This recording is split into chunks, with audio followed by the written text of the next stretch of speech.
My name is Sam Whitman. I am a tire and interior specialist on the 18 O'Reilly Auto Parts Series car for William Sawalich. I've been with the company for 1 year. I've been in racing for 10 years. I have a wife. I've been married for 8 years, and I also have 2 children with a third on the way. I am just an average Joe, and this is my game plan for life. When I was about 5 or 6 years old, my great-grandmother, my grandma Lou, I used to spend the night with her a lot. I would never spend the night on Saturday nights because my mom and dad would say, well, you know, grandma's got church in the morning. They just didn't know if I would want to go, and I think it was kind of intimidating to them as well. Ended up one Saturday night, I was at my grandma's house, decided that I wanted to spend the night, and my first words to her were, I can't go to church with you in the morning because I don't have any nice clothes to wear. But I'll never forget what she said. She told me that he didn't care what I was wearing. All that mattered was I was in his house and worshiping him. So that's stuck with me for a long time. And I would say that's where my journey with Christ started. I was very, very, very big into church when I was a child, and through my teenage years. Joined the military out of high school, did 6 years. But unfortunately after that, I started to kind of grow away from the Lord. Got out, decided that I wanted to start a career in motorsports. And things kind of started off slow for me. But as I went and as I gained experience, I learned that it was easier to come by things that I wanted to do. Had a rocky road for a few years. I was let go by the team I was on in December of 2021. Right after that, my wife went into the hospital.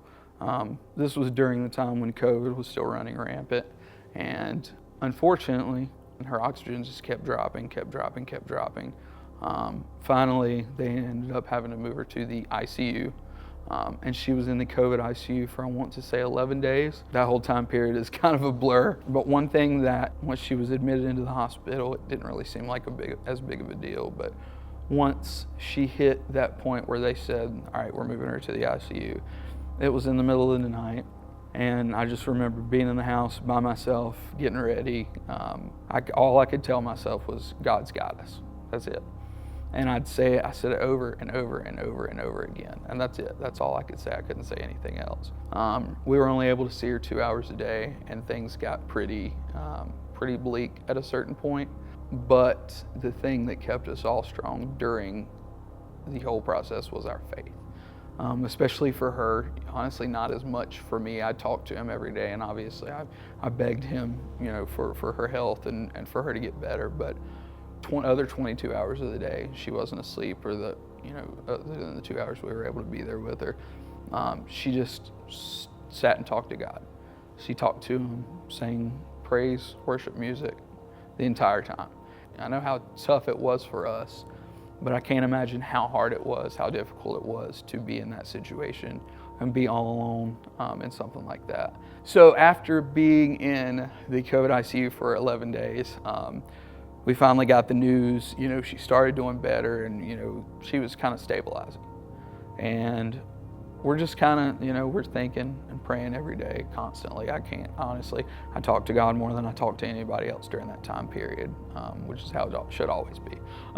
But finally we got through it, and at a certain point, things just started changing. She got better. Things started taking a turn for the better. And on Christmas Eve was her last day in the ICU. And then Christmas Day, we got to go see her for the first time out of the ICU. And it was a long road from there. You know, she was on supplemental oxygen for a couple months. But that was definitely the most difficult time of my life, for sure. But unfortunately, a couple years after that, we were expecting our second child, and with about 8 weeks to go, my wife started reporting some issues. Talked to the nurses back and forth. Things don't always happen in our time. We want it to. We want to be able to snap our fingers and say, all right, this is happening right now.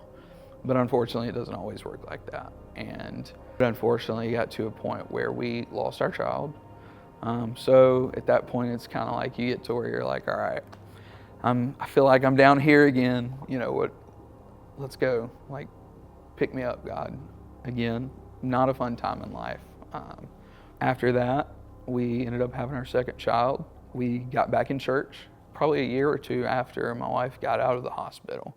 And to this day, we still talk about it, and it still has a little, kind of a difficult effect thinking about it. But thinking about what the Lord's done for me and my family is just, I'm very grateful. I'm very grateful. I've had a lot of rocky times in life. I think that's true for anybody. And luckily, He's gotten us through it, and He always will. I haven't always been the best example. I've fallen short of His grace many times, and I still do. Every day I fall short in some ways. But I also know that nobody is too far gone for Jesus' love. Nobody. And that's what I try to tell people. You're never too far gone for Him. I'm proud to say me and my wife are expecting a third child, a little girl. Her name's going to be Presley Joan. We are also in the process of starting our own 501c3 nonprofit. It has made us want to do better for our community and help our community. And that's going to be the mission of our 501c3. It's just to help out, to be those people, that organization that can be the light. You always want to be the light when you can. It's not always easy. More than often than not, it is more difficult than it is easy to be that light. But it's always possible if you just dig down deep on those days that you think you're, coming up short. That's okay. God's always got you. He's got me. He's had me for a very long time. He's had my family, and I want to do everything I can to bring His good word to as many people as possible. My name is Sam Whitman. I am a tire and interior specialist on the 18 O'Reilly Auto Parts Series car for William Sawalich. I am just an average Joe, and this is my game plan for life.